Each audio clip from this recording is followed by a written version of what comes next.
Please rise for silent invocation, followed by the Pledge of Allegiance.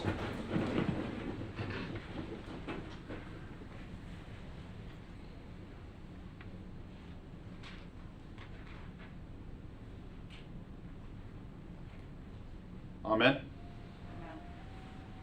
I pledge allegiance to the flag of the United States of America and to the republic for which it stands, one nation, under God, indivisible, with liberty and justice for all.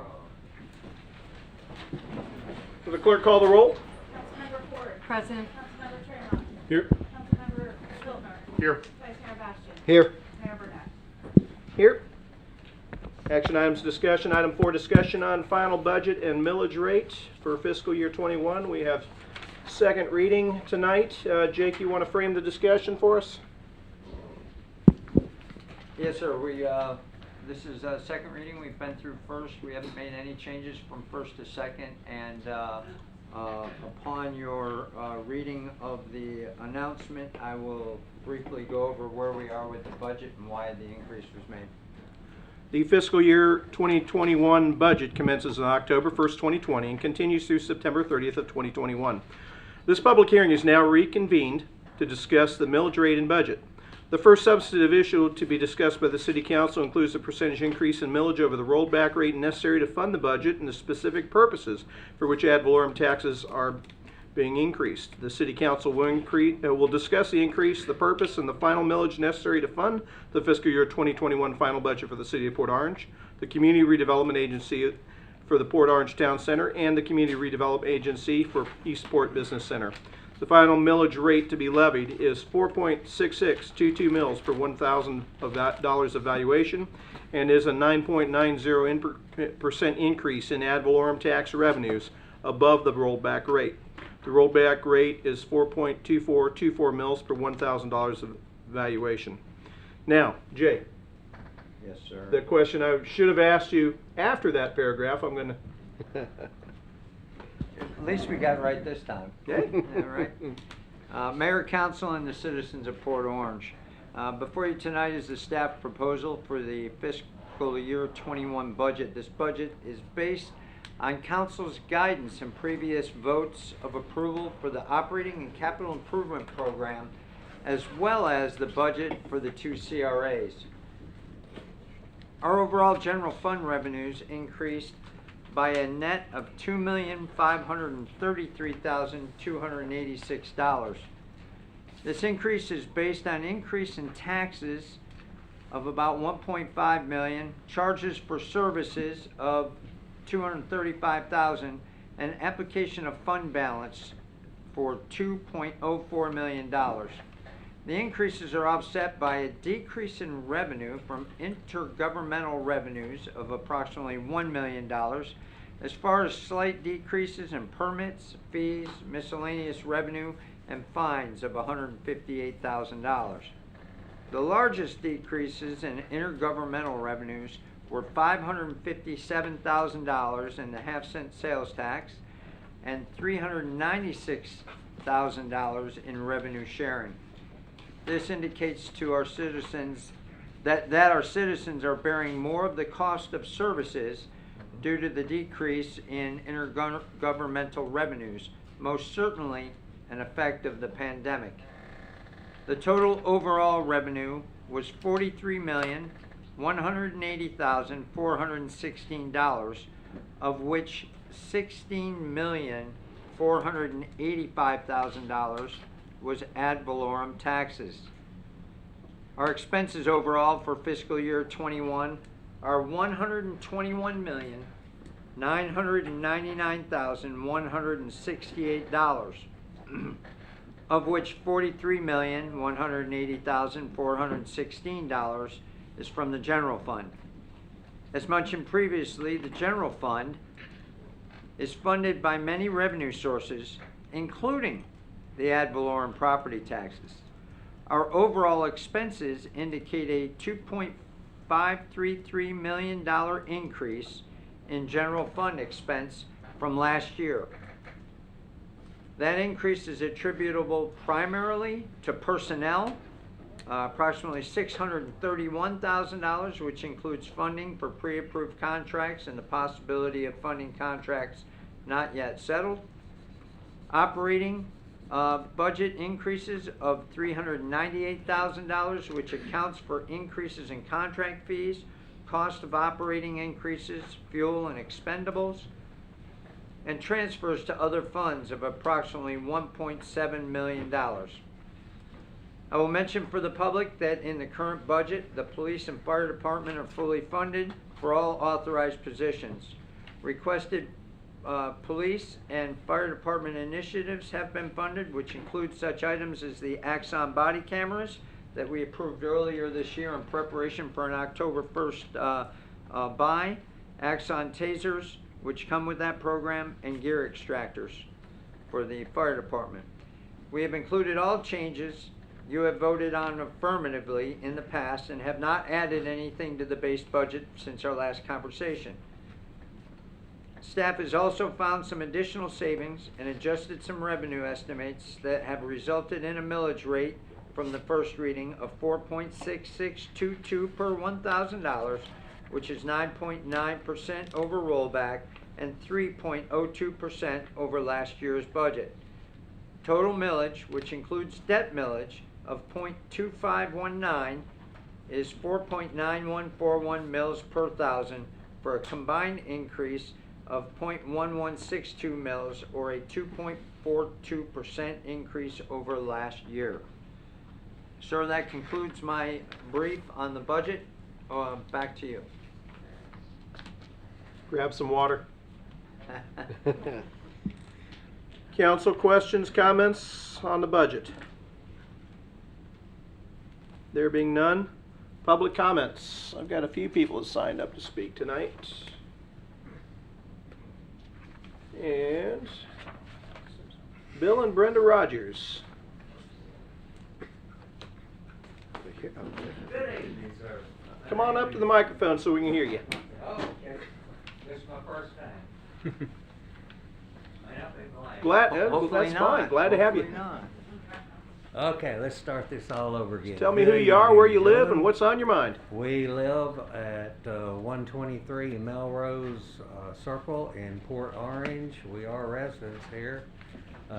Lived in Port Orange most of our lives now, really, but we came into a little problem with our roof, and we needed a tarp put on it. And due to insurance regulations with labor force, we couldn't get anybody to do it.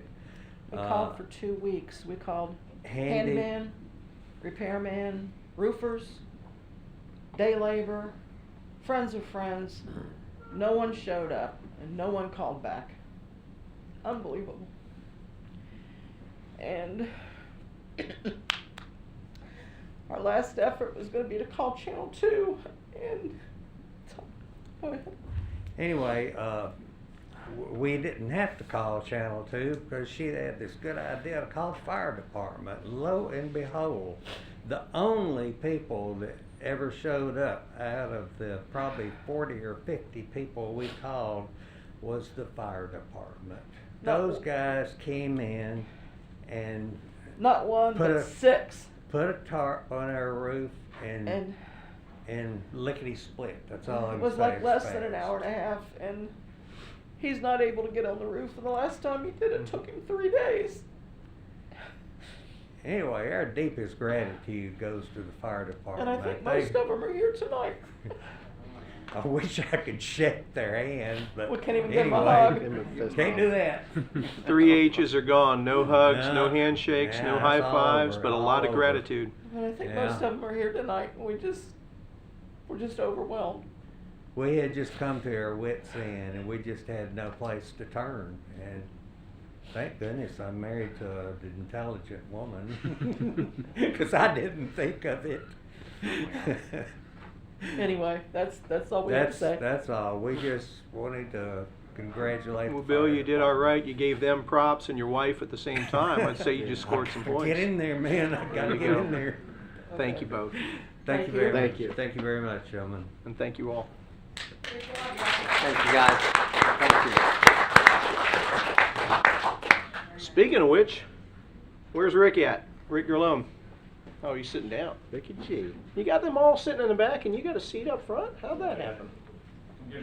You get here early? Stop, Rick. You ain't Drew that old. knows. I'm catching up to him. I guess you can hear me through this, right on? Sure. I'll take my hat off this time so you can see me. Sorry. Rick Gerlone, Port Orange Fire and Rescue, driver engineer. Been there 12 years. I spoke, I don't know, a few meetings ago. First and foremost, wanted to say thank you for you guys for considering the needs of all first responders, police, firefighters. We've been, this has been a back and forth for a long time, but they need to get competitive wages and fair wages. So I want to say thank you for, so far at least, the first step, getting this millage rate to where we can maybe have have extra money, and we can do some negotiating and actually have something to negotiate over. And then I just wanted to say thanks to everybody that shows up, especially to our new friends that we put the tarp on for today, and just everybody that showed up, citizens and business owners that have spoken in the past meetings, and I think you all probably got a bunch of emails and phone calls also. So I hope they're watching and they hear me say thank you. And then I just look forward to hopefully getting some progress in negotiations. So the next step. So we appreciate your concern and helping us out here. Thanks for Thank answering. you. And Rhett Wilgers.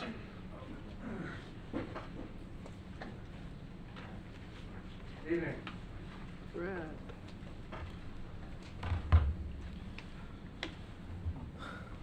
Hi, I'm Rhett Wilgers. I'm a lieutenant with Port Orange Fire Rescue. I'm also a business owner here in Port Orange. If there's one thing I've learned as a business owner, it is the importance and the value of investing in your staff. Our office can only be as strong as the staff who are providing the service and the city that we live in here is no different. I'm asking you today to pass the millage rate as is, so you can supply the citizens of Port Orange the service that they deserve. Any business that takes its staff for granted is not going to thrive, and honestly, I'm a little bit worried about our city. Council, your fire department is at a tipping point. We are no longer able to recruit or retain employees. This is a career that has had historically low turnover rate. The national average for the fire service for turnover rate is 10%. Your fire department since 2012 is at 40%. Let me repeat that. National average 10%, your fire department is at 40%. Why since 2012, do you ask? The reason is because in 2012 we went to our current bifurcated contract, and it's also the same year where our pensions got devastated. Remember, the bifurcated contract means that about half of our department is compensated up here, and the other half of our department is compensated down here. So let's that sink in for a moment, right? Same city, same department, same job, same seniority. Some guys are compensated here, some men and women are compensated here. Doesn't make any sense. This council is a failed experiment. Other cities have tried it. They've already gotten rid of it. They've realized the damage that it's doing. Never before in the history of the department have we ever had to stand up and sound the alarm like we're doing now. This is not a negotiation tactic. This is us as your firefighters standing up, waving our hands frantically in front of you and letting you know that you have a serious problem on your hands, period. I'll leave you with this. As a fiscal conservative and a local business owner, I don't want tax increases any more than anybody else does. But the simple fact is, Port Orange is due for this millage rate increase. Since 2010, Port Orange has experienced a population growth of 20.42%. That puts us in the top 10% of growth for the entire state. That makes us a top shelf city, right? People want to move here. That's a proven fact. It's unprecedented growth. You have to start thinking long term like a top shelf city. The families and businesses who are moving here are expecting a top shelf market. They're looking for a Starbucks, but right now, 3 sentences. Good? Yep. Yeah. Right now, we're trying to feed them Folgers. Hold on a second. Yeah. You guys are I'm good? good. Okay. Okay. Yeah. The people who are moving into this market right now are looking for that top shelf market. They're looking to buy Starbucks, but unfortunately right now we're feeding Folgers. Pass the millage rate as is, pass the budget as is, then allocate these funds to the public safety to help stop the bleeding. Supply the citizens of Port Orange the services that they expect and that they deserve. Thank you. Thanks, Rick.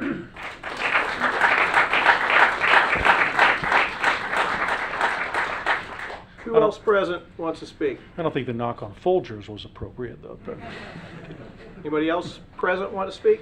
anybody? If not, we have one on Zoom. Are we ready, Robin? Joan Ionati? She just needs to unmute herself. There we go. I'm unmuted. There you go. Hi. Hello. Hello. So with the gentleman that was just speaking, I want to say the reason I want to be really involved with the city this year is to try to make sure our first responders are taken care of.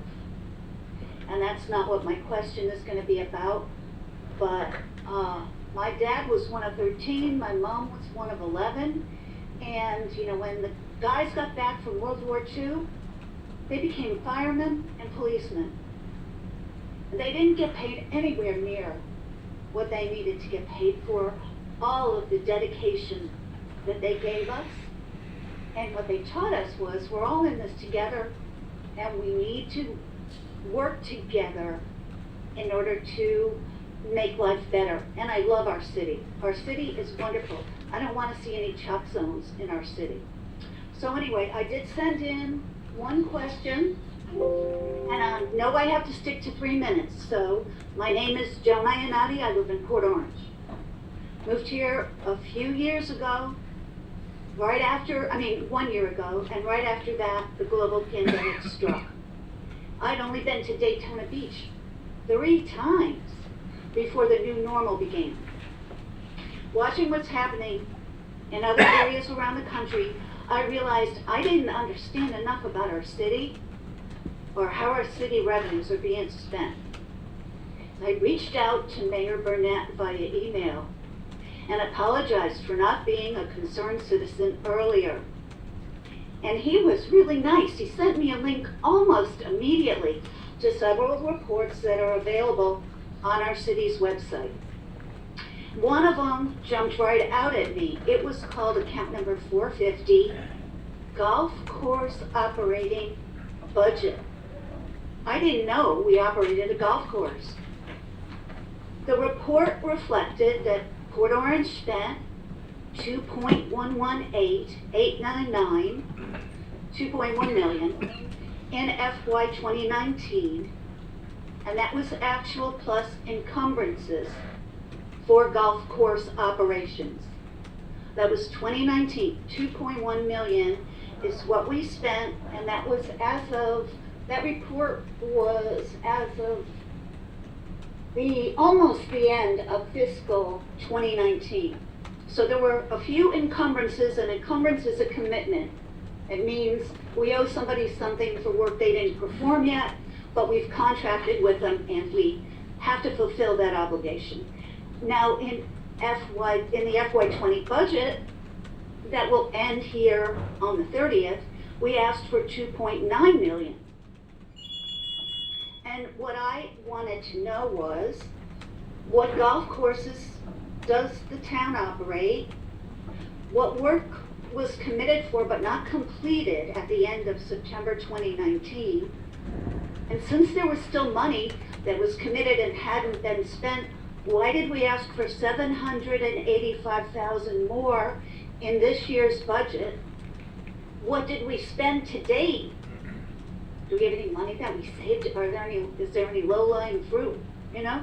And what is included in this account that is being approved today?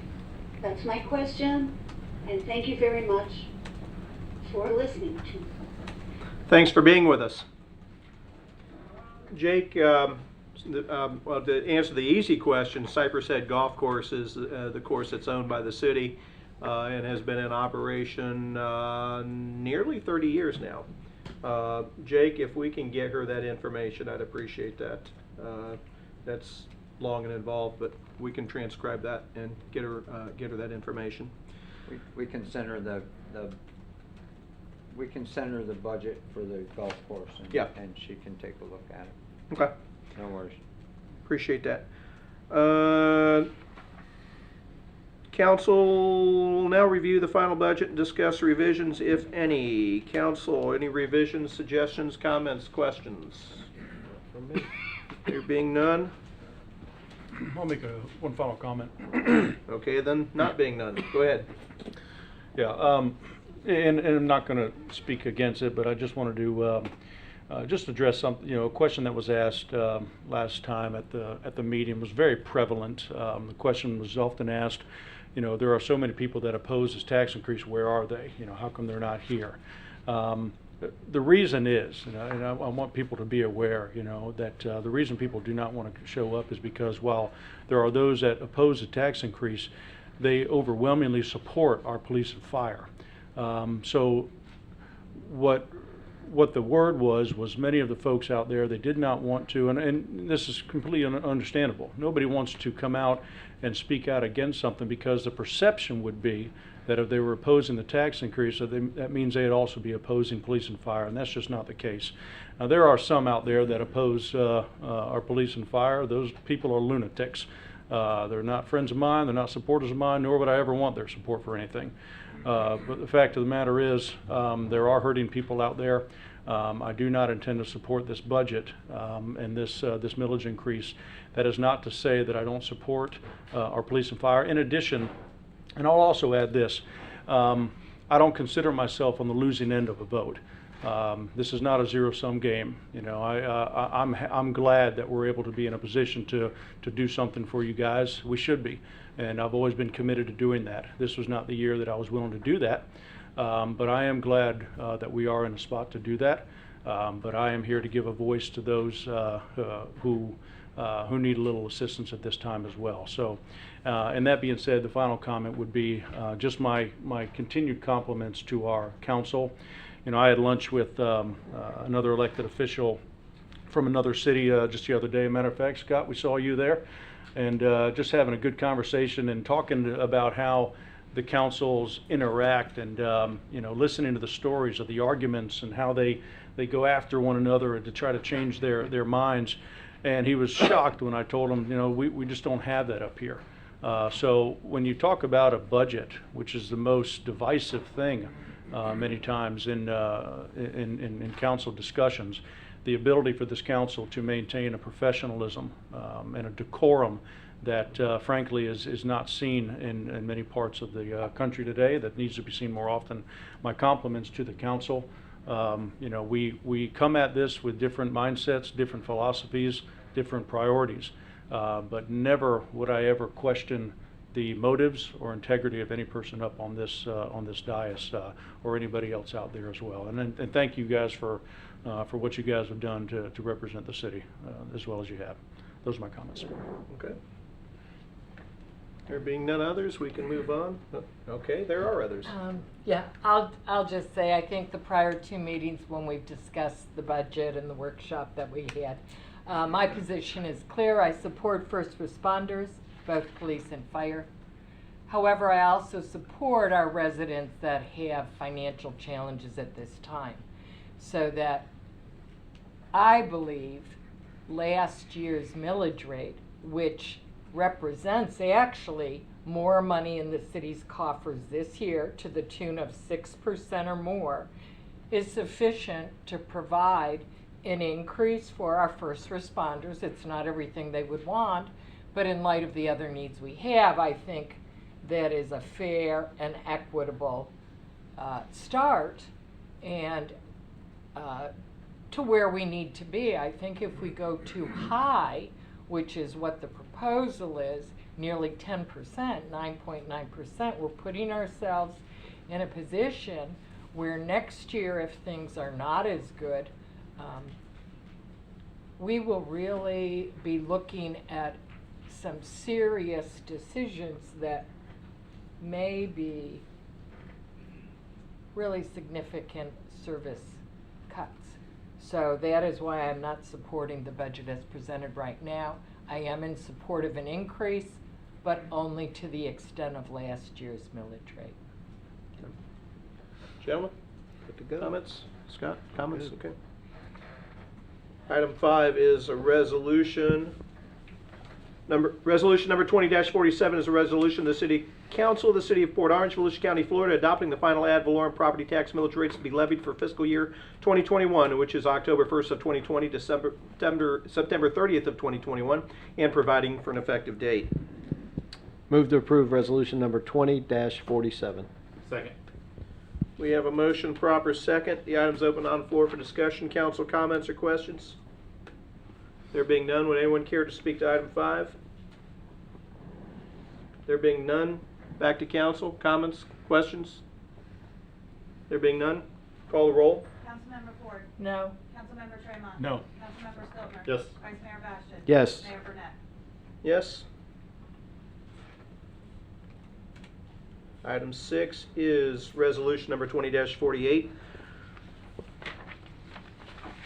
Resolution number 20-48 is a resolution of the City Council of the City of Port Orange, Volusia County, Florida, adopting the final operating budget for fiscal year 2021, October 1st of 2020 through September 30th of 2021. For the City of Port Orange, setting forth anticipated revenues in the estimated amount of $109,485,181, setting forth expenditures in an equivalent amount, providing for appropriation and procedures, and providing for an effective date. Move to approve resolution number 20-48. Second. We have a motion, proper second. The item's open on the floor for discussion. Council comments or questions? Would anyone here care to speak to item 6? There being none, back to council. Final comments? Questions? Being none, call the roll. Councilmember Ford. No. Councilmember Tremont. No. Councilmember Stiltner. Yes. Vice Mayor Bastian. Yes. Mayor Burnett. Yes, 3-2. Item 7 is resolution number 20-49 for city capital. A resolution of the City Council of the City of Port Orange, Volusia County, Florida, adopting the capital budget for fiscal year 2021, which is October 1st, 2020 through September 30th of 2021 for the City of Port Orange, setting forth anticipated sources of revenues in the amount of $11,793,116, setting forth expenditures in an equivalent amount, providing for an appropriation of those expenditures, and providing for an effective date. Move to approve resolution number 20-49. Second. We have a motion, proper second. The item is open on the floor for discussion. Council comments or questions? This is the capital budget, correct? Yes. There being none, anyone here care to speak to the item? There being none, back to council. Final comments, questions? Call the roll. Councilmember Ford. Yes. Councilmember Tremont. Yes. Councilmember Stiltner. Yes. Vice Mayor Bastian. Yes. Mayor Burnett. Yes, 5-0. Item 8 is resolution number 20-50 for the town center millage rate. Resolution of the City Council of the City of Port Orange, Volusia County, Florida, adopting the final ad valorem property tax millage rate to be levied for town center tax increment district for fiscal year 2021, which is October 1st of 2020 to September 30th of 2021, and providing for an effective date. Move to approve resolution number 20-50. Second. I was worried about you over there for a second. We have a motion and fortunately a proper second, so the item is open on the floor for discussion. Can you read the full motion? For 8.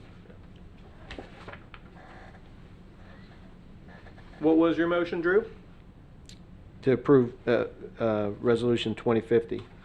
adopting the Community Redevelopment Agency for Port Orange Town Center fiscal year 2021 and final millage rate of Four. 4.6622 mills per 1,000 evaluation. Was that your motion? Yeah, that's what Okay. you read in, so yeah, that Okay. was, yeah, that was Just- it. Mr. Attorney, are you satisfied? Okay, we have a motion and a proper second. The item's open on the floor for discussion. Any questions or comments, council? There being none, would anyone care to speak to the item? There being none, back to us, council, comments, questions? There being none, call the roll. Councilmember Ford. No. Councilmember Tremont. No. Councilmember Stiltner. Yes. Vice Mayor Basham. Yes. Mayor Burnett. Yes, 3-2. Item 9 is resolution number 20-51 for Town Center operating budget. That's a resolution of the City Council of the City of Port Orange, Florida, Volusia County, Florida, adopting the final Town Center Tax Increment District operating budget for fiscal year 2021, which is October 1st, 2020 through September 30th of 2021, setting forth anticipated sources of revenue in the estimated amount of $472,758, setting forth expenditures in an equivalent amount, providing for an appropriation of procedures, and providing for an effective date. Motion to approve resolution number 20-51, adopting the Community Redevelopment Agency for Port Orange Town Center fiscal year 2021 final operating budget. Second. We have a motion, proper second. The item's open on the floor for discussion. The city attorney likes it when you follow the script, doesn't he, Drew? It does. Questions, comments, council? There being none, anyone here care to speak to the item 9? There being none, back to council. Final comments, questions? Call the roll. Councilmember Ford. No. Councilmember Tremont. No. Councilmember Stiltner. Yes. Vice Mayor Basham. Yes. Mayor Burnett. Yes, 3-2. Item 10 is resolution 20-52 for Eastport Millage. A resolution, the City Council of the City of Port Orange, Volusia County, Florida, adopting the final ad valorem property tax millage rate to be levied for Eastport Tax Increment District for fiscal year 2021, which is October 1st, 2020 to September 30th of 2021, and providing for an effective date. Motion to approve resolution number 20-52, adopting the Community Redevelopment Agency for Eastport Business Center fiscal year 2021 final millage rate of 4.6622 mills per thousand evaluation. Second. We have a motion, proper second. The item's open and on the floor for discussion. Council comments, questions? There being none, would anyone here care to speak to the item? There being none, back to us. Final comments, questions? Call the roll. Councilmember Ford. No. Councilmember Tremont. No. Councilmember Stiltner. Yes. Vice Mayor Basham. Yes. Mayor Burnett. Yes, 3-2. Item 11 is Resolution 20-53 for Eastport operating budget. A resolution of the City Council of the City of Port Orange, Volusia County, Florida, adopting the final Eastport Tax Increment District operating budget for fiscal year 2021, which is October 1st, 2020 through September 30th of 2021, setting forth anticipated sources of revenue in the estimated amount of $248,113, setting forth expenditures in an equivalent amount, providing for appropriation of procedures, and providing for an effective date. Motion to approve resolution number 20-53, adopting the Community Redevelopment Agency for Eastport Business Center fiscal year 2021 final operating budget. Second. We have a motion, a proper second. The item is open on the floor for discussion. Council, comments, questions? There being none, anyone here care to speak to this item? There being none, back to council. Call the roll. Councilmember Ford. No. Councilmember Tremont. No. Councilmember Stiltner. Yes. Vice Mayor Basham. Yes. Mayor Burnett. Yes, 3-2. The adopted final millage rate of 4.6622 mills per $1,000 of valuation is 9.9% increase in ad valorem tax revenues above the rollback rate. In addition to the foregoing general operating budget millage levy, there is a voter-approved millage levy of 0.2519 mils to fund the debt service for the 2016 general obligation refunding bonds issued for public safety capital facilities. And we have a budget.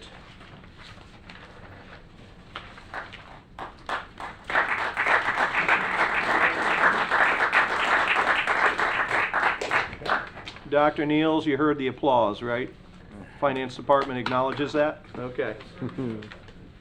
Item 12, golf course management model discussion.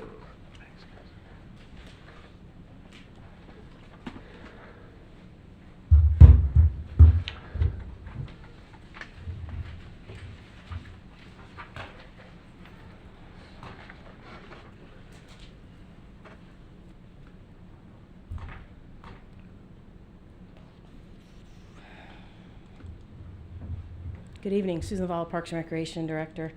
Not too long ago, the City Council asked that we take a look at some management models and bring back some options for the council to review and then provide additional direction to the staff if there's a need to move into those models, into a certain model you want us to look at. So tonight we're just going to discuss kind of a little history of where we've been and where we're going. This presentation was presented to the Golf Advisory Board, and they did provide a recommendation. So in 2012, we hired Kemper Sports Management to manage the golf course operations and maintain the grounds and the food and beverage. That management fee was $85,000 annually with a 2% CPI, and the term was 5 years for 5-year renewal. In 2015, Kemper agreed to lower their management fee in half. That was due to the fact that the golf course closed for 6 months for us to renovate all the greens and some of the tee boxes. In 2015, In 2015, we entered the city council after a report the assistant city manager decided that they wanted to contract out our food and beverage. So we went into a lease agreement with Cypress Greens LLC, and they provided the food and beverage in the restaurant at the golf course. We reduced Kemper's management fee by 24%. In 2017, council agreed to renew the contract for 3 years with a 2-year renewal. Originally, that was a 5-year renewal, and the council felt that they wanted to break it into pieces to kind of see how things were rolling and to make sure that Kemper was living up to their end of the bargain in the maintenance of the golf course. In August of that year, Cypress Greens breached their agreement, and they basically left in the middle of the night. And we asked Kemper to come in, pick that back up, and start food and beverage again at the golf course until we could go back out for another RFP, which we did in February of 2018, and we approved the agreement with Flagsticks, which is the current operator of food and beverage at the golf course. This year, the contract was renewed for the additional 2 years of the remaining contract. So in September of 2022, the city has to go back out for a new contractor to operate the golf course. And so what the council had asked us to do is take a look at some models to see if we wanted to, A, keep the model we have, which is we hire a company to come in, we pay them a management fee, they manage everything in its entirety except for food and beverage. Out at the golf course, they use city equipment and they use city operating funds in order to manage the golf course. That is the current model we are in right now. The hybrid model we were asked to look at is to pull in-house golf operations and then contract out the maintenance. Our neighboring city of Daytona Beach currently does this at their course. They have 2 courses there. So just to kind of frame that a little bit, the in-house golf operations would include some full-time city employees, some part-time city employees, and then the maintenance operations would then be contracted out to a management company, and then there'd be a fee paid for that, for those services. And then the third model we were asked to look at was the city model, where the course is 100% operated by city employees. So all of the employees that would be out there would either be part-time or full-time employees of the city of Port Orange, and then we would operate the golf course using, again, our funds, our equipment, those types of things. Is anybody in Volusia County using that model? Not that I'm aware of at this size course we're having. Still in business? Yeah, the hybrid model is definitely being used. There is a golf course down in Palm Beach County, and I had a long talk with Palm Beach County. They have 6 or 8 golf courses down there, and they're all managed differently. Like, some use the hybrid, some are run by city employees, so it was a very good conversation to have with them. And they have provided us some financials, and if you choose one of these, they would definitely be an area I think we should look at, as well as some of our locals. So, just depending on where you want to go. So currently, just to kind of run the numbers a little bit, so our current management fee that we pay to Kemper annually is $71,324. The operating budget that we had, and again, these numbers are based on FY19 actuals.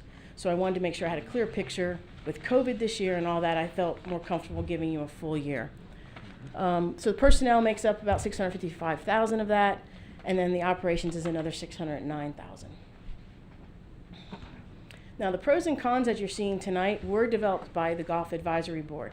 If there's an asterisk next to it, it's something staff added, just as what things that we thought and we heard in our conversations with other municipalities.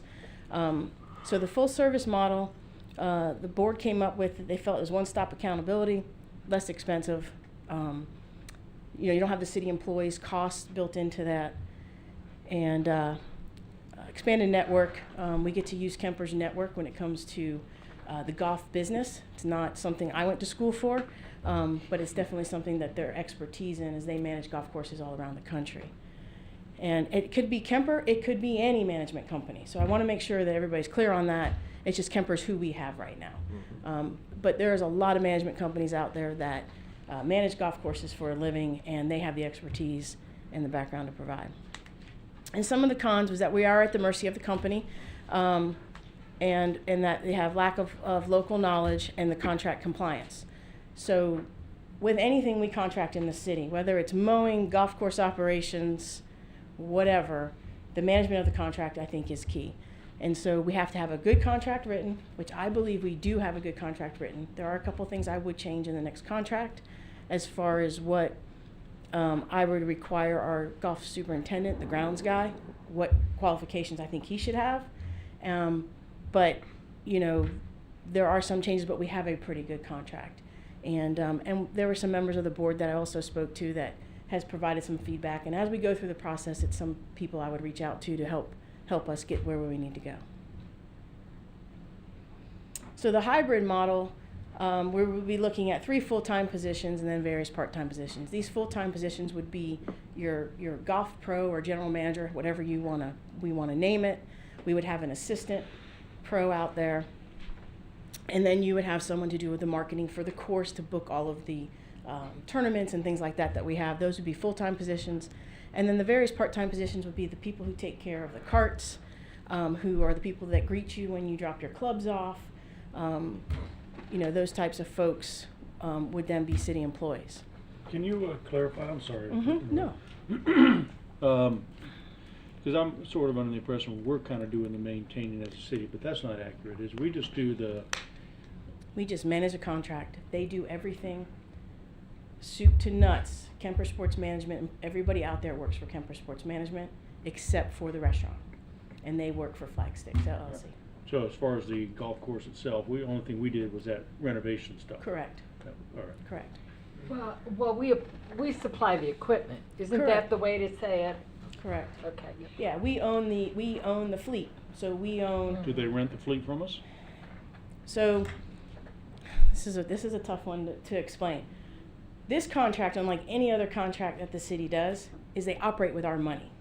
Okay? Revenues come in and they submit a budget to us. You all approve that budget, and then they operate with that money under the direction and guidance of our finance director. So he oversees that to make sure that things are going the way they're going. They report monthly. They report to the council. They report to the board, those financials, as well as the finance director. And so that's how we oversee the financial portion of the golf course. But those monies are ours. Their software, their computers is all city property. And the reason why we did that is that if they did something in the middle of the night where they left, we could open that golf course tomorrow.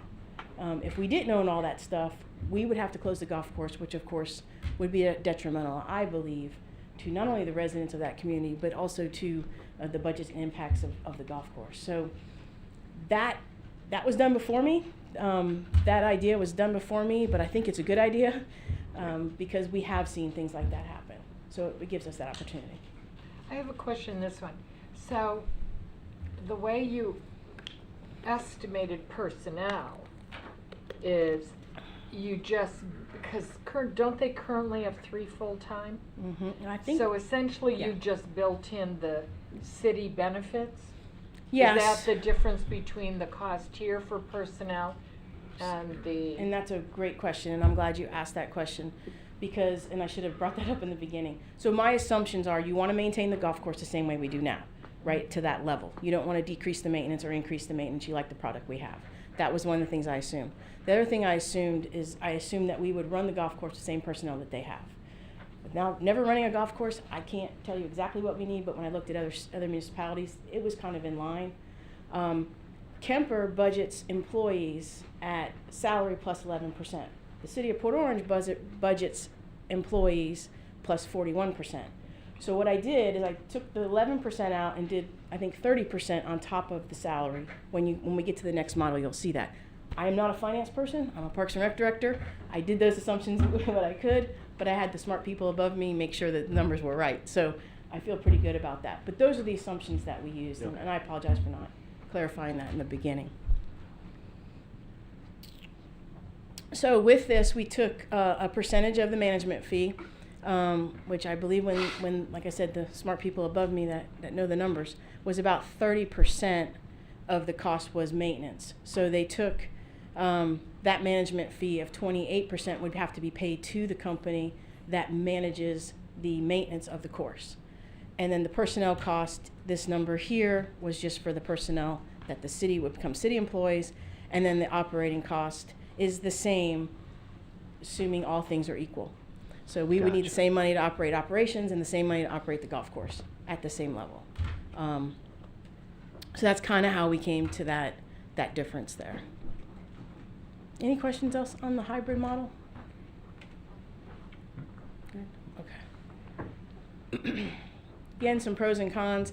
The board struggled with coming up with some pros, so we added some of our own. So we talked about more internal control and direct accountability. When they're city employees, and then the cons was it makes it the complex spread the responsibility, and then you have this guy doing this and this guy doing that. We have a lot of chiefs and maybe not enough Indians to figure out what we have going on out there. The city employee cost obviously is an additional 30%, and then the lack of our regional knowledge internally could be an issue or could not be an issue. Mm-hmm. Just depends on the thoughts there. Well, over time, wouldn't you Yes. hope that you build up the knowledge base within the city in the hybrid model? Yes, depending on, and this is something we have seen in our contracts also, is depending on turnover, right? Some of the hiccups I think we ran into in this current contract is when we had turnover at that superintendent level, and I think that's where we hit some of our hiccups. We also, since I haven't been managing the contract my entire career, this is something that came over to Parks and Rec during a change in Public Works. But I think this is my third general manager of this contract. So that would be no different in our staff, right? We have staff that come and go all the time, so I don't expect that to change. I would just need to be more aware if I'm the one having to manage that contract. It looks like there'd be an issue of some type of a power grab. Who's gonna report to whom? You've got the contract out, you've got the city, where's the chain of command and that sort of model? Yeah, so right now, we have a general manager. He answers to the city. When there's something not quite right, when I get a call from one of our golf advisory board members, or I get a call from a citizen, or I get a call from Jake or one of you guys, we go out there, we take a look, we figure out what's going on, and he answers directly to the city. I would suggest if we went to a hybrid model is that the general manager of the golf course that we hire as a city employee would manage the contract. So the contractor would then report to the general manager. I just think that's more efficient than maybe me trying to do that part and he's doing the operating part. Direct point of contact. Yeah, that's what I would suggest if we wanted to go in this direction. I have been asked if you guys could pull your microphones closer. Oh, sure. Oh, Um, sorry. One of the other things is, and this comes out of Public Works, there's a number of things they've had by contract that they want to bring in-house. For example, street sweeping we did just last week, or last meeting. And one of their thoughts is that they will have better service because they have better control. So I guess I'm sort of suggesting that maybe a possibility on the pro side that people have perhaps not fully considered. Mm-hmm. I understand turnover, Sure. but why is it that Public Works thinks if they bring certain things in-house, they might have better service? Wouldn't that example- also apply it? Well, that particular example, you have availability of the product, Right. whereas this product is available all the time. Well, except if you hire the manager at the golf course, it's easier, one would think, if they're city employee, to make sure that they're productive in the way you want them to be. Mhm. Because you can hire and fire, you know, where with the management company, you can complain, but ultimately Kemper moves at their own pace. I'm just, it just sort of strikes me, that may be a pro. Pros and cons. Yeah. So there wouldn't be really much of a contract in this, because it looks like in that situation, you're bound by the contract. Wait till the contract's up to really address it, if it's a permanent addressing. But this one, there is no, excuse me, yeah. Would there be a contract involved in that type of So model? if they're a city employee, he could be a contract employee. We do have city employees that are contract employees. That's getting probably above what my purview is, and I'm not real sure what Public Works is presenting. But I can tell you that in my experiences in Parks and Rec, in the contracts that I manage, it is definitely in the management of the contract. Now, I am your Parks and Recreation Director, so I do a lot of different things. Nice to meet you. Contract Contract management is part of that. Do I think I do that to the best of my ability? No. But I do it to the best of my situation. I would add on Susan's behalf that there are some contracts that are so complex that we have a single contract manager for that, solid waste being one of them. I think as the contract gets more complex, the harder it is to pay attention to. Some cities, back to solid waste, some cities hire an outside agency to monitor the contract of Waste Pro Republic Waste Management. So, that's kind of what this general manager would kind of do, is be a manager of the contract. I think the in-house versus out-of-house, it is a pro, but in some of these cases, the more complex the system is, the harder it is to bring in-house, because a street sweeper, for instance, it's kind of low-hanging fruit, and it's easy to monitor, and either leaves are on the street or they're not.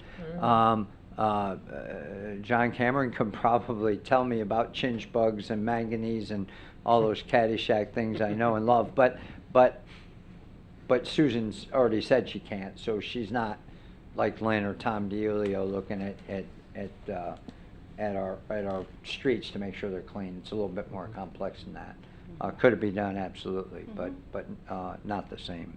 Well, and to play devil's advocate too, when we bring personnel in-house, we're responsible for the personnel issues that come and go, the hiring and the firing, the retirements, the replacements, the succession planning, the performance, whereas when you hire somebody out, when we engage with Kemper or Billy Casper or whoever it is we engage with, we're hiring their expertise to do that for us. So it's, there again, pros and cons.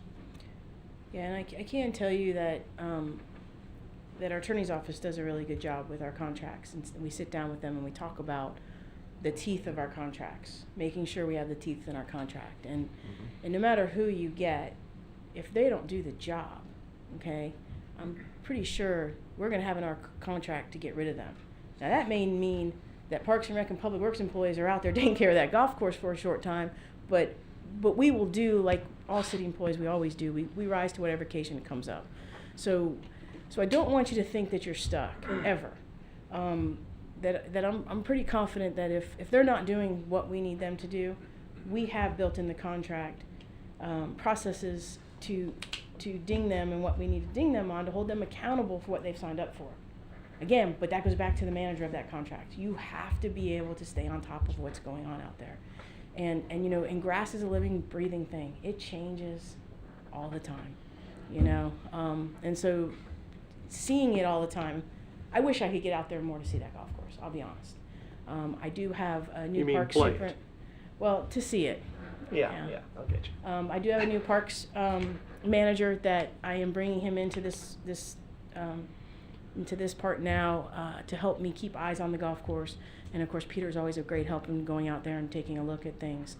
None of us are big golfers, but we do what we have to do to make sure we can get eyes on that golf course and try and work through it. So, any other questions? And the board's helped us out a lot. Absolutely. With feedback as well. Oh, yes. And they're a great resource. And I know Jake mentioned John Cameron, and you know, he's no longer on the board, but he is someone I do reach out to occasionally to talk about and you know, and get some insight into what he does. He's a fellow professional. He works for Leisure Services in Daytona Beach, so I feel comfortable and confident in talking to him about things and getting some feedback, as well as my connections around the state of Florida when it comes to golf course management and trying to figure out what we do and how to do it. But, you know, it is a complex thing to take care of that. You giving Peter a certain amount of time to be out there? Because I've seen him post pictures on Facebook every day playing golf. I don't worry about Peter ever doing what he's supposed to do. Any other questions on the hybrid at all? Nothing? Proceed.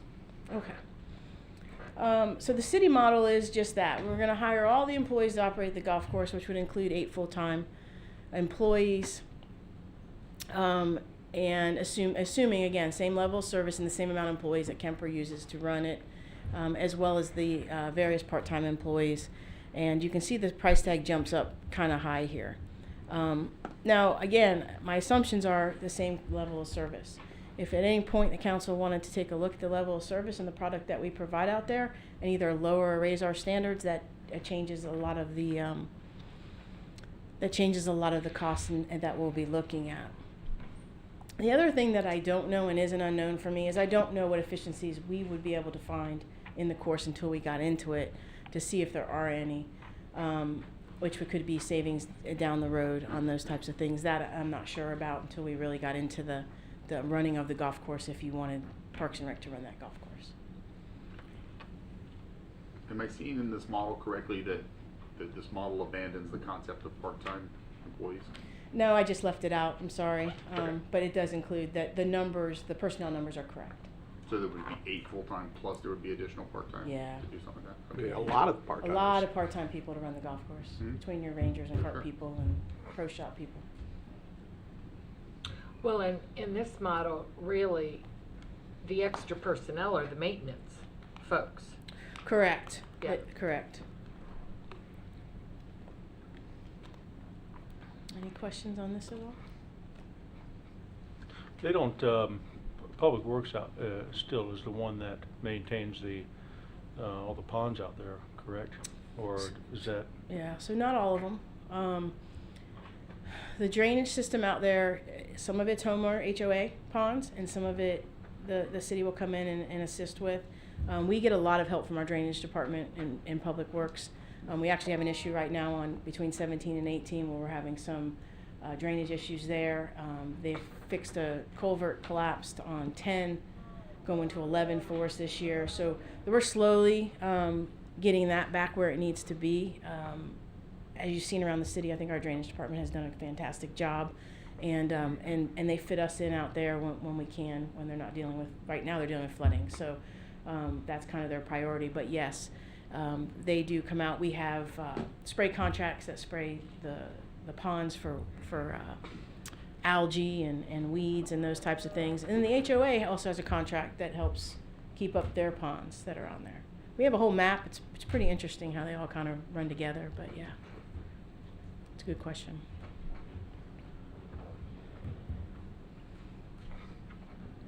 Any other questions on this model? Let me back up. Okay. Again, pros and cons started to get really, really dwindling from the board when we got to the 100% model. They didn't really think there were any pros, and the cons is just it's very, very expensive. Again, all things equal. So staff added a few things talking about more, again, just more direct control. I think you all mentioned it too, just being city employees, we might have more control over what happens, you know, and how we handle that.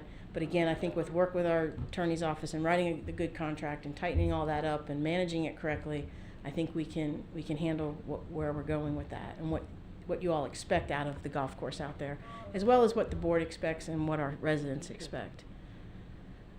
The other con we talked about is network of knowledge. So when we do have a problem, we call up to the Kemper corporate office in Chicago, and they send down an ergonomist, and they bring down Bob's bosses, right? They come down, and we go look at the course, and we talk about things that just aren't right.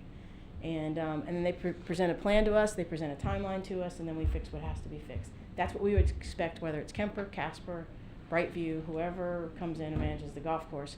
That's what we expect out of them, is to handle the issues. We're gonna have chinch bugs issues. We're gonna have goosegrass issues. It's grass. We're gonna have it. We have it on our sports fields. We're gonna have it. It's how we deal with it together, I think, is the key in making sure we have a good product. So that's kind of where we are. I have a question about that, because for most of the time I've been on council, I've heard people complain until we got our new, I forgot what he's called. He's the superintendent. Superintendent. Mhm. But Kemper was really bringing an agronomist down to help with all the problems, because I remember it was probably every other month I was hearing somebody from council reflect, either they had played or a citizen had called them. I got calls about the greens and just how bad everything was. They were bringing people down that were helping us like 18 months ago. Yeah, so they'll provide a report and a recommendation for the crew to use. It's whether that recommendation is being adhered to. That is one of the things I talked about. I believe that where we missed in our contract, we state what positions we want, okay, and what qualifications we want those positions to have.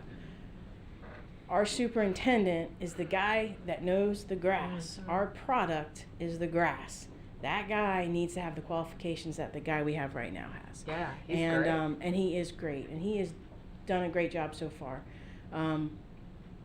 So that is what I want to make sure gets in the next contract, so that we have that professional person out there that understands grass, understands Central Florida grass, which is a completely different thing than if you live up in upstate New York or somewhere else. It's a different grass. And that is important. And quite frankly, we have used him to come over and help us on our sports fields, to come over and say, hey, we're having this issue. Can you come over and take a look and give us some recommendations on what we may be doing wrong to get our grass where it might need to be? And they've done that. They've come over and they've helped us out on those things. And I think our fields are looking a little bit better. Of course, we haven't had a lot of people on them. That always helps. But yeah, so I think, it's been a good partnership. And I believe whether it's Kemper or Casper or Brightline, whoever we get, we will make sure we have that same partnership, or they won't be our partners. Because I think that's what you all expect.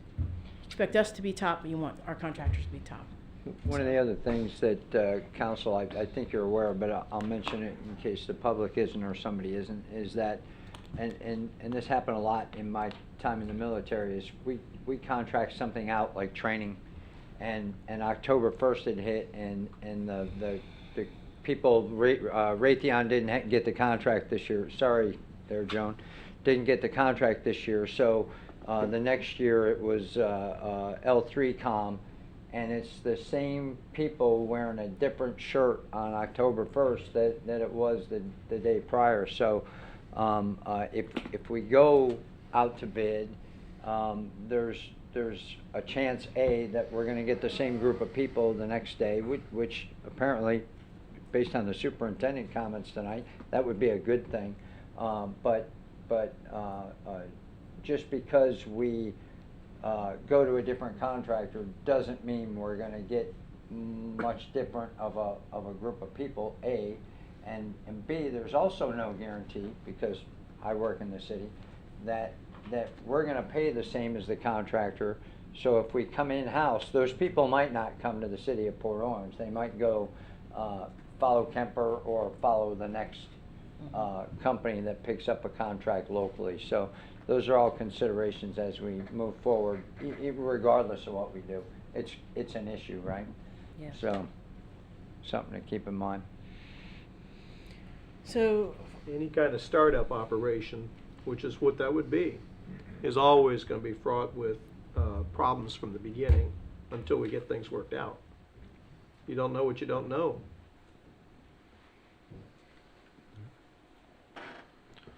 So the final is, we put some comparisons here so you can kind of see the difference budget-wise between the two. And not a huge difference in price between the hybrid and the full-service model. A bigger difference when you look at the city model financially.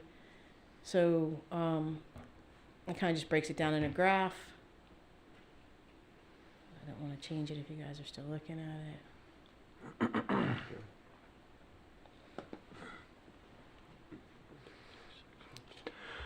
I will add just a compliment as well in regards to what Dr. Ford was saying regarding the look of the course. You know, I've been critical in the past when I've had, you know, critical comments sent my way, but I always want to pay respects when the compliments are due, and they have come due as well. It does look fantastic, given the comments I've heard. I haven't been able to get out there, but probably the staunchest critic that I had for months has just given it a stellar report. Good. So, Glad to hear that. you know, tremendous compliments to that. And probably the entire Caddyshack script has gone through my head throughout this entire night so far. I've wanted to Sorry. say Kentucky Bluegrass for the last 10 minutes, so I'm just going to get There that you out of have the way. it. So the big slide is next. Yeah, so is everybody okay with this slide? Was it okay for me to change it? You guys good? Yeah, you Okay. can change it. So the recommendations, the golf board unanimously recommended that we continue with the current model, which is our full service model, and staff agrees with that recommendation on a financial basis. So when I look at things, I look at one is what do we expect, right? What do I expect out of that golf course and what it to look like? What do you expect that I'm making sure that I'm upholding, and direction from the manager as to where we're going. And you guys give us that through the budget process. You tell us what you're approving, we submit a budget. It tells you how much money we expect to lose. As you approve that budget, I have to assume that you guys are good going forward with that plan, and that's the plan we execute throughout the year. So I do believe that the product is above average. We have had some times when they weren't, and I stood in front of you and told you that, and we worked through it. But I do believe the product is above average. Is it the best? No. But we didn't submit a budget to you to be the best. We try and make sure we look at our revenues, we look at the rounds, and we look at what our loss is. And I think we submitted a budget, I should say Kemper submitted a budget with a $100,000 loss budgeted for next year. To me, that's a lot of money. They submitted that same budget last year. They did a good job. They whittled it down. I don't know what the final numbers are, but I want to say we're around, I know Bob's in the back, but I want to say we were around 60, 80,000 loss on the golf course last year. In the past, the council said that they felt that that was a public good, like parks, and that they were okay with that when we submit the budget. At any time you guys decide you don't want to lose that kind of money and you want to reduce that amount of loss, we will bring you a budget and we will set the expectation of what we think that course will look like based on the budget that we present to be where you want to be. We can do it anyway. Our management companies can do it anyway. But that's kind of been where we've been heading, and I haven't heard not to do it, so I've just been kind of going in that direction. Well, you don't want to make any decisions in a vacuum either, because we also got to realize whatever we do with that golf course affects the property values of 32128, which is some of the highest valued properties in all of Volusia County. So that's not just an investment in the golf course, it's an investment in the people who use it. It is an amenity. It is a drainage field for our drainage system out there, and it is an investment in revenue when it comes to property taxes. So you just want to kind of help frame the big picture when we take a look at that kind of decision making.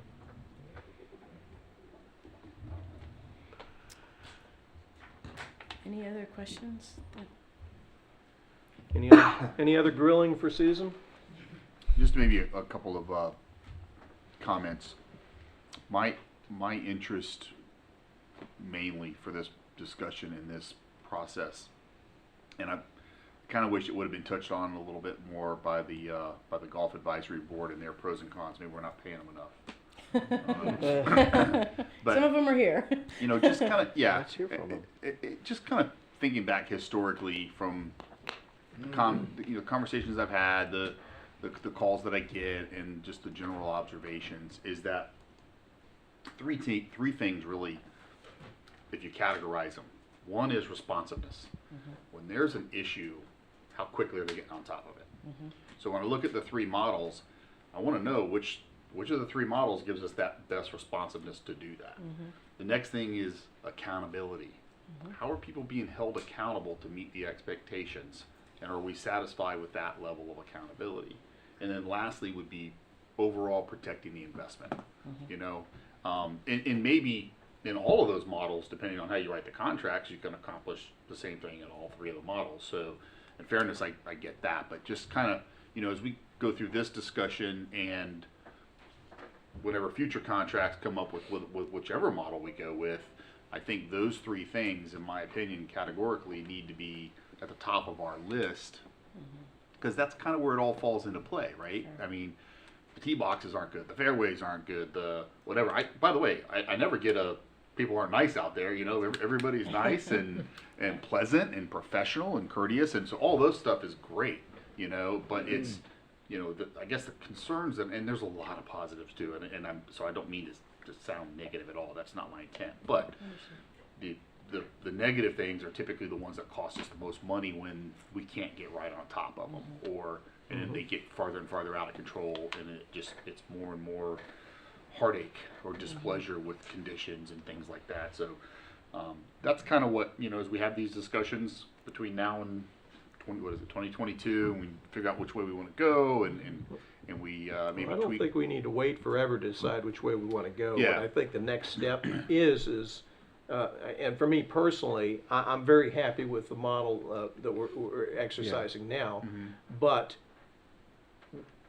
before we get to that RFP, we are going to have to involve the golf board in asking the right questions, so that the next you know, we're stuck in a contract. I don't want to say Not make it sound like stuck. it's a bad contract, but the next contract, we want you always want to make it better, and we will need their input on those things, Yeah, and so that we prepare our RFP properly as we move forward. And that's what that was my next comment was, I'm inclined to rely very heavily on the golf board and your staff, by the way, but very heavily, because they have an incredible invested interest. They're out there all the time. They're a great network group. There's a lot of passion there for this. So, you know, I intend to rely on that a lot, as well as citizen input and things like that. And so, it just, for me, those three categories, so to speak, are really important, that we do the best we can to try to resolve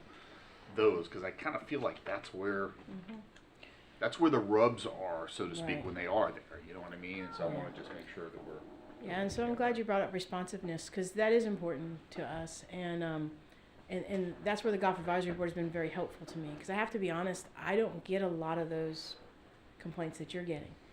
So if you guys don't send it to us, I can't make sure they're being responsive. And I try to jump on things as soon as they happen, especially if it's a complaint. We try to make sure we correct it, doesn't get too far out of control.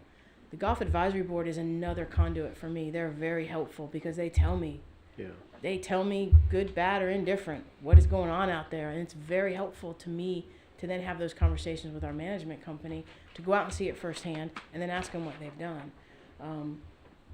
You know, there's many conversations on a golf cart that probably weren't very comfortable for our manager. But I said, look, we're not doing what we need to do. We're not doing what we paid you to do, and this is what needs to happen. That's what a manager of the contract has to do, right? But I can't do it if I don't know. And sometimes I'm not knowing. So flip it to Jake, flip it to me. I don't care. Just let us get it to us, so we can make sure that we handle the manager of the contract to make sure they're doing what we expect them to do.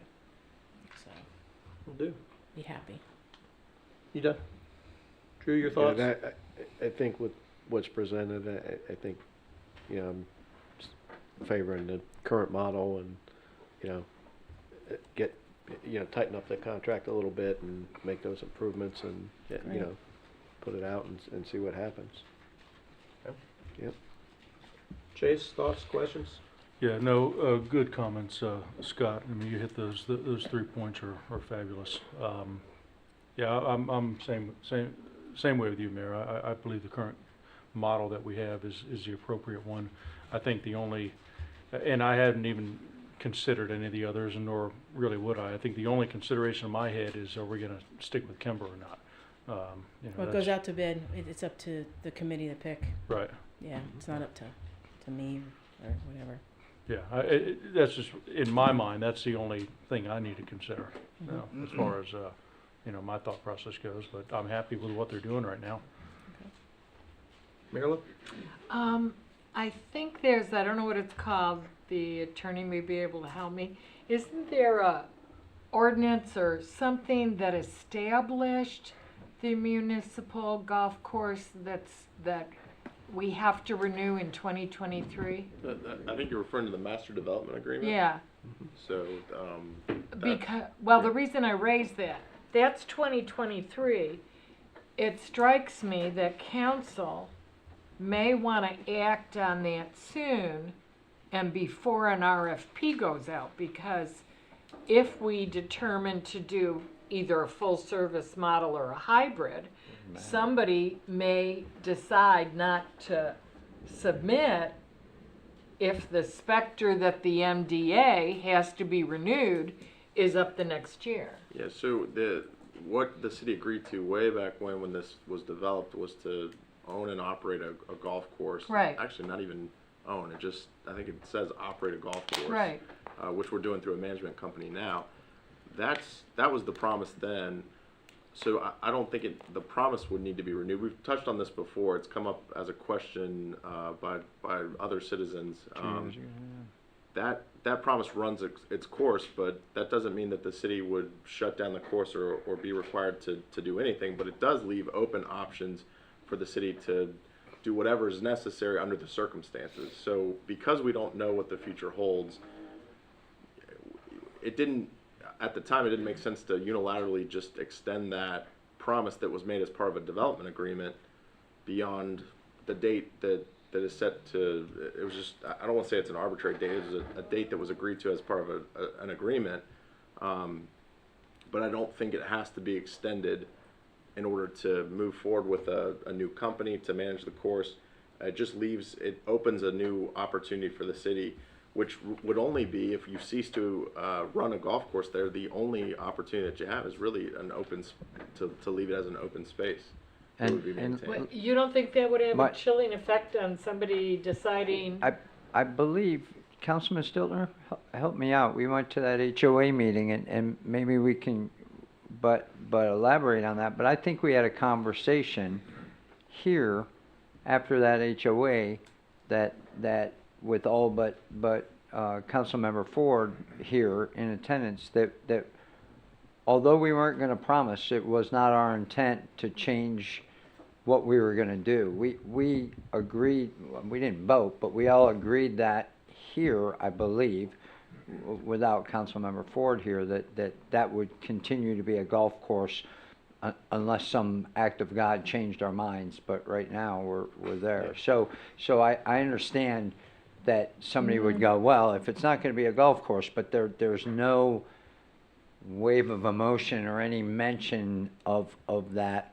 As a matter of fact, there's been a kind of a stance on the dais that it was going to continue being a golf course. So, yeah, if we keep mentioning it, then that might be a problem, but it really hasn't been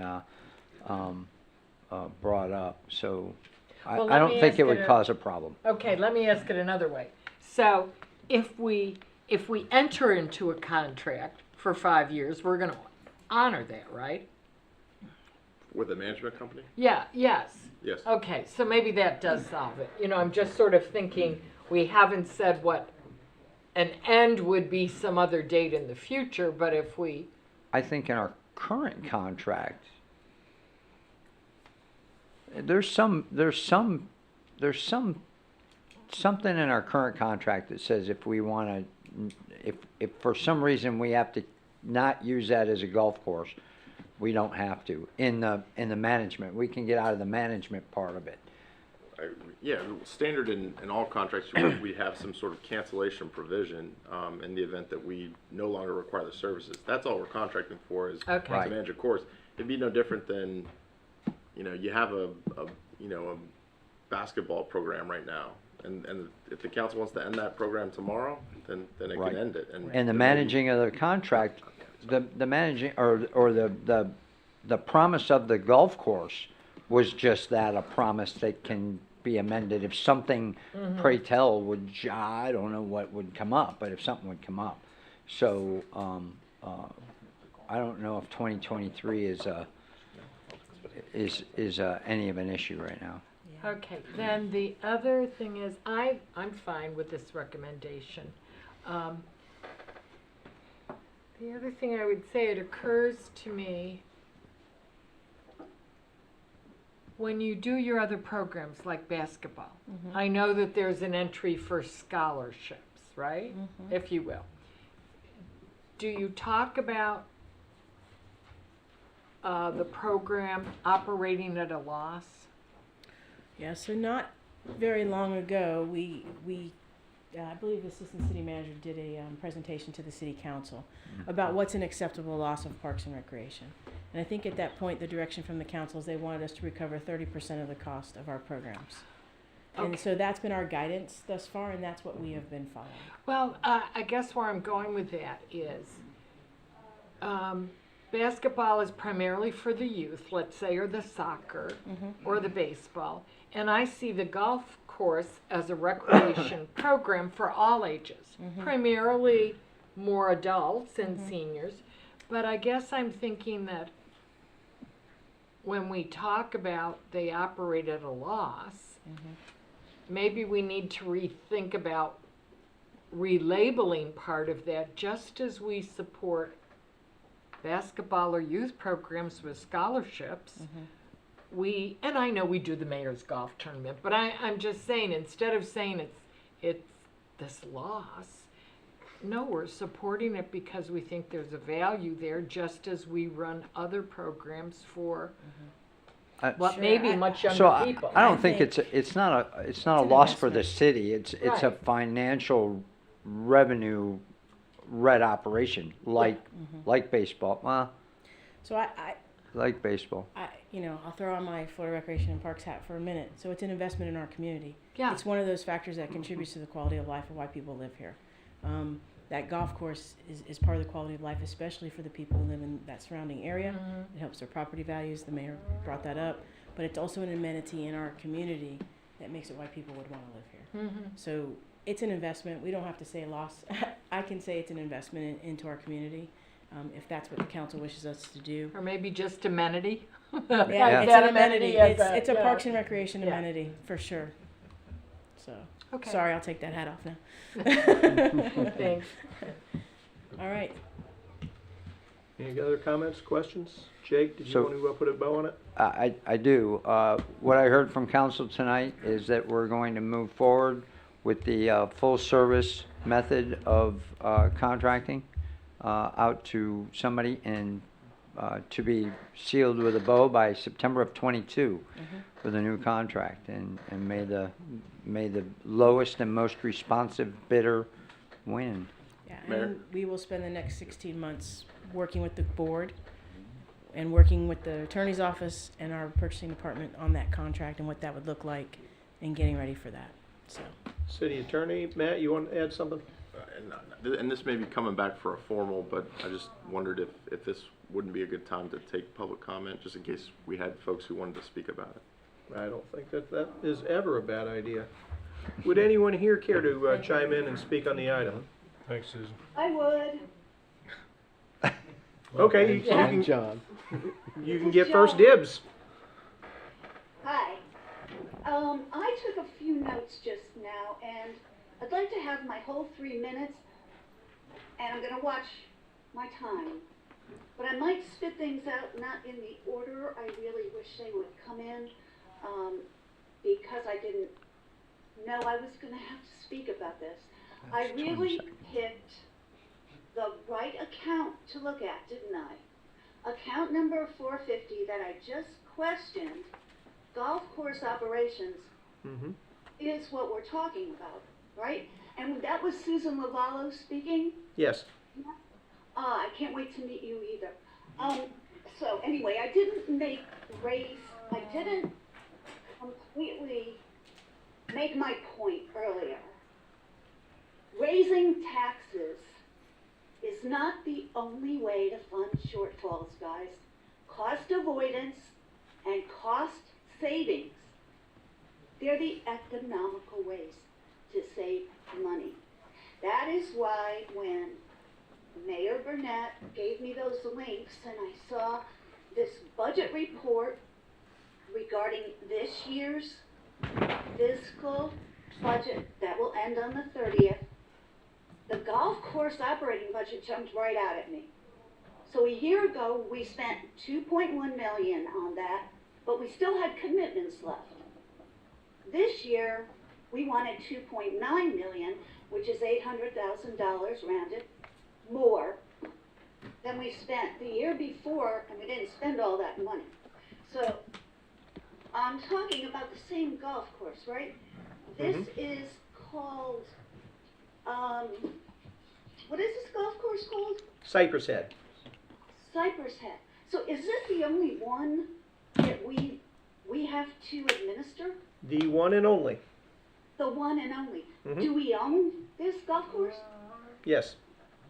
We do. The city owns it? Mm-hmm. Oh, okay. Okay. That's good. When I was talking to Susan, we communicated by email earlier. I asked her, since the citizens are paying this expense to operate this golf course, are we allowed to play there for free? And she said, no, we aren't. We have to, but we get to pay a lower rate. I think I just heard somebody say this was a financial revenue red operation, which means we've known for a while that we've been running in the red on this item, this expense item. Okay. I did hear Dr. Niels tell me he was going to get me some information, and thank you for that. And Dr. Niels, when you were talking about the idea, there's so many things. We have a year, 16 months to figure this out, though, right? I heard somebody say, let's figure it out right now. Well, we need to jump on it, but we have a little time. And I heard Dr. Niels say Mayor? we might end up with the same personnel. Excuse me, Mayor. They have 1.5 more minutes. You're at 3 minutes. Our lawyers, when you do Mayor? have an independent We contract. can, Joan, excuse me, Joan, 1 second. Your 3 minutes are up then, and the mayor's been trying to get your attention, but this is Jake. We can sit down with you for as long as you want to discuss this. I know you have a lot of questions, but you've asked a lot of questions that have been addressed here. So we'll sit down with you and review the golf course financials. And I know you're interested in becoming part of the city finance situation here. There's plenty of boards and committees that you can be part of, and we welcome that. But most of the questions you're asking are for staff, and they're going to direct the questions you're asking tonight to us anyhow. So we'll take care of those offline during normal working hours and help you kind of dissect where we are and where we're going. They're going to help educate you. Yes, great. I'm just trying, again, to find out places where we can cut some costs. Okay. We don't have to always raise revenue. Thank you. And I'm going to sign off, but I think I also heard that the neighborhood where this golf course is, their home values are higher than most because they have this golf course behind them that we can't play on for free. I'm done. All right, thank you. Would anyone here care to speak to it? I can't play there free. You guys don't play for free? Just kidding. You'd probably see me every day. Good evening. I listened to the presentation, and I found it to be John Cameron, 1873 Corpash Lane, Port Orange, Florida. I listened to the presentation.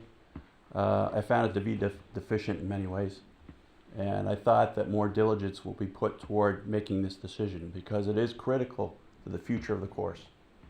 For the past 5 years, we've seen gross mismanagement, quite frankly, in how the course is conditioned, how it plays, the turnover of the superintendent, the lack of real idea or changing of ideas to generate more revenue to try to balance the books. So I believe it has to be torn apart and looked at very seriously. And what I saw tonight was not it. So I beg you to please look at the hybrid model or something else, because I think that personally I have ushered a golf course through that situation. I transferred a golf course from all city employees to a hybrid model, and it was seamless. Absolutely seamless. The company came in, they hired a lot of my people. We transferred other people out to other jobs in the city, and they took over, and they never looked back. They did a great job. So I can understand the uncertainty because you don't know, but these companies specialize in this kind of stuff because they do it all the time. And like Jake said, it's their job to make sure the transition goes smoothly. They typically hire the people, and they rock on because they know that's their contract and what they have to spend and what they have to spend, and they make it happen. And you manage that, you know that in your budget each and every year. It works pretty well.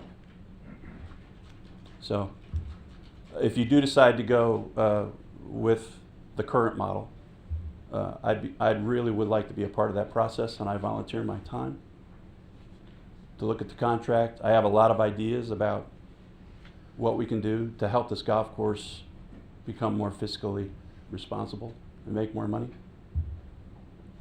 And that's what I want to see. I want to see it beautiful.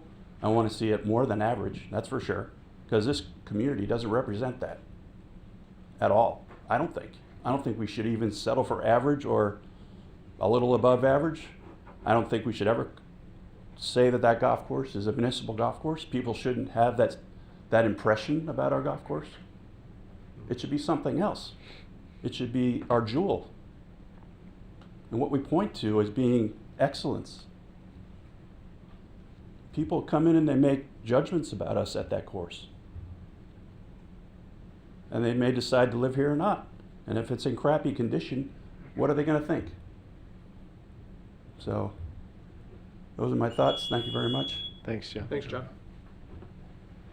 Who else?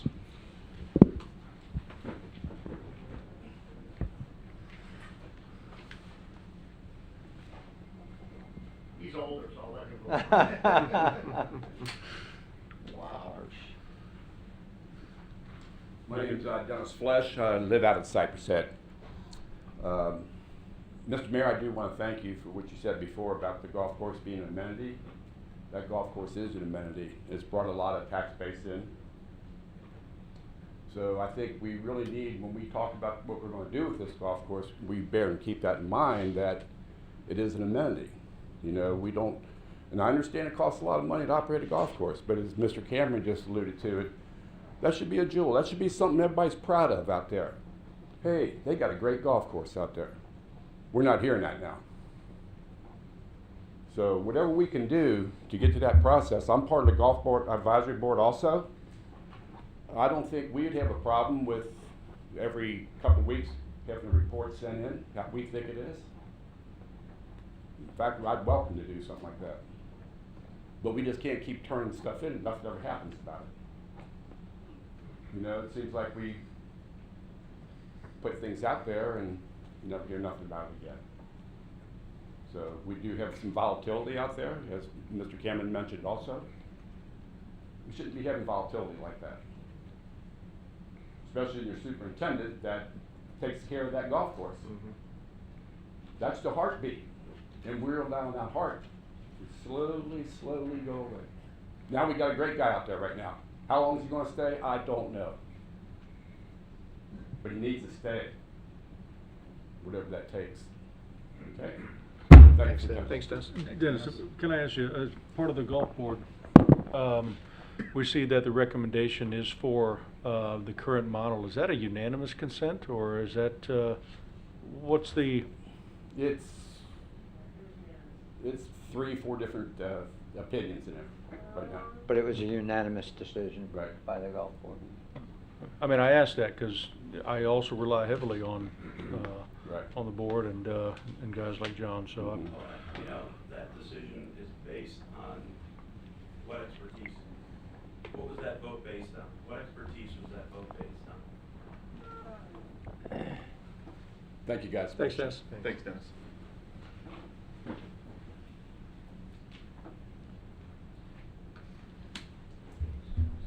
Excuse me, Richard Lee, 6393 Long Lake Drive, Port Orange, Florida. Also a member of the golf board. I'll give a copy of this to Robin. In preparation for the meeting that we did have to talk about the various models, I gotta take this off. This is like, oh man, killing me. What I looked at was not so much what kind of model do we have, because right now we're all, since we've done Kemper for like 7 or 8 years now, we're kind of used to this management model that we have. What I wanted to be sure of is I don't want to emulate another model that some other course uses if they're not putting out the same kind of product, or if they're losing more money than we are today. What I gave Robin, I went through, and these are all public records that each of these cities publish. For 27 and 2018, I looked at New Smyrna Beach, Daytona Beach, Melbourne, and Sebastian Inlet and Cypress Head. According to public records, New Smyrna Beach lost $436,000 in 2018. Daytona, $475. Melbourne, $200. Sebastian, $300. Port Orange, $149. So my advice is, if we look at these other institutions, let's make sure that we're not biting off something that is not a model that works very effectively for us. Comments? Thank you. Thanks, Rich. Maybe Robin can do that. Thanks, Rich. Who else? Council, back to us. Comments, questions?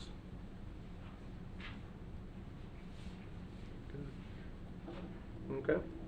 I know that moving forward, Jake, you have your marching orders from us with this, but just knowing that, and we can always change our minds and really make it fun for you later, but knowing that there is going to be an awful lot that goes into putting an RFP together, I'm sure that you're going to be wanting an awful lot of input on what we want out of our next contract, and that will be another conversation in and of itself.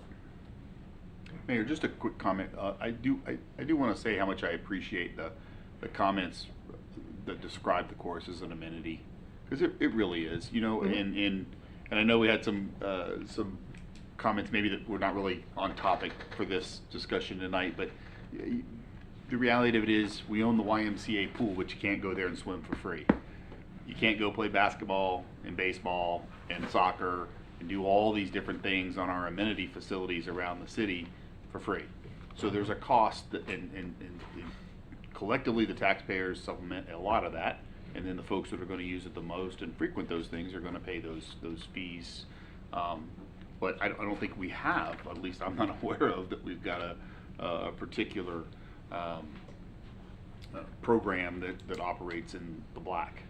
And that's not really what they're designed for. They're designed to be amenities, and they're designed to enhance the quality of life that was mentioned tonight. And I just wanted to say I really appreciate that, because that's how I see that. And that's part of making that decision-making yeah. level at you know, and I live out in the District 4 area, obviously near this course. I don't live in Cypress Head. I don't play the course as much as I would love to be able to have the time to go out and do that. But just for somebody that lives out there, I mean, I pass by it every single day, multiple days, and there is a value in that particular area of Port Orange, all those homes and folks that live out there, and that I wish we had a way to calculate that, what a project that would be. But you know, when you look at the value of what that course does for home values and the revenue that brings in to the city, it's not really a discussion to decide whether or not that's significantly positive for us. It is. That's clear. Do we know that exact number? No, because I don't even know how you would even go about doing that. But you know, imagine if an amenity like that were not out there. It would still be a beautiful community, but the values would be less, the attraction would be less, the lure to that particular area is going to be a little less. So those are all very valid points, and I appreciate people bringing those up, because I think that's always a good thing to remind us. And Marilyn, she stoked my memory earlier too, and Jake as well. You know, there was a discussion a while back, and there was a rumor, I think, that was out there that at some point the city could close the course, and then there could be development out there. Yeah. You know, townhomes and condos and whatever's. And I was just touching base with the city attorney. That worst case scenario, if golf just declined and nobody wanted to play golf anymore, all that would mean is all of that out there would just become green space. So it can never be built on and be developed, and it's part of an important infrastructure network, like you mentioned, for our drainage and retention stuff, so our reclaimed network. So anyway, just a couple of comments, because I know there's some folks listening in that are trying to grasp and learn what is that all about. It's not just a golf course. There's a lot going on there. So Sure. Thanks. It's a little bit more 10,000 feet thinking about it. Yep. Yeah, for sure. Any other comments on this item? There being none, there is one thing I wanted to bring up. Council, I would like to call a special meeting next week on Tuesday at 5:30. The council chambers will not be available, but the city manager and I have had conversation, and I'm sure he's brought you guys up to speed individually that he's got a family issue of a personal nature that he's going to need to take an extended leave of absence for. And I'd like the council to have a special meeting next Tuesday at 5:30 so that we can discuss that and our options and the like moving forward. I don't want to do that tonight because I think it is of great importance that that we do that in a properly noticed meeting. But I wanted to let everybody know that that is out there, and we want Jake to be able to take care of his family situation in proper order. This is a meeting for the 29th at 5:30? Correct. 29th, 5:30. I'm good. We with were that. going to have a workshop that night, and So Well, where's we- it gonna be if it's not in Chambers? we will probably do that at Lakeside. Is that Check you- availability tomorrow, I'll let y'all know. If Oh. Lakeside is available, we'll do it How there about because Bucco? Or the annex. that's the next thing. If Lakeside is not available, I'd rather have it at Lakeside because we can distance better there. If not, we'll do it at the annex. But we'll let everybody know. With that, if there's nothing else comes before us this evening, have a good night. Thank you.